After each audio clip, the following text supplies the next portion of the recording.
প্রিয় উপস্থিতিবৃন্দ, হিংসা, প্রতিশোধ, প্রতিহিংসা একটি মানুষ, একটি দল বা যেভাবে আমরা বিবেচনা করি তার পরিণতি কি হতে পারে আমরা দেখেছি 5ই আগস্ট।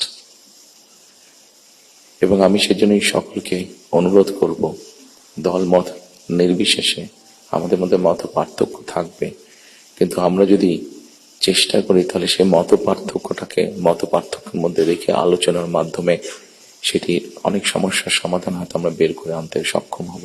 কিন্তু কোনোভাবেই সেটি যাতে মত বিভেদের পর্যায়ে চলে না যায়। মত বিভেদ হলে জাতিকে বিভক্ত করে ফেললে কি হতে পারে আমরা দেখেছি। আজকে সেই জন্য অনেকের মুখে অনেক হতাশার কথা আমরা শুনি, কিন্তু তারপর আসার কথা হচ্ছে যে তাদের কাছে ভবিষ্যতের চিন্তাও আছে, ভবিষ্যতের পরিকল্পনা আছে। এখানে একজন বক্তা বলেছেন, পানির কথা বলেছেন, ওনার সাথে আমার কিছুদিন আগে কথা ছিল, ওনার সামনে আমি আরো বিষয় তুলে ধরেছি।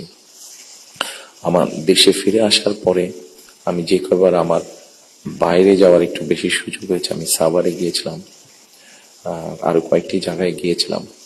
আমার কাছে মনে হয়েছে নতুন প্রজন্ম একটি গাইডেন্স চাইছে, নতুন প্রজন্ম একটি আশা দেখতে চাইছে। শুধু নতুন প্রজন্ম না, আমার কাছে মনে হয়েছে প্রত্যেকটি প্রজন্মই মনে হয় কিছু একটি গাইডেন্স চাইছে। আমরা যারা রাজনীতিবিদ করি আমাদের কাছে হয়তো অনেক প্রত্যাশা, সকল প্রত্যাশা হয়তো বা পূরণ করা সম্ভব নয়, কিন্তু আমরা রাজনীতিবিদরা যদি 1971 সাল,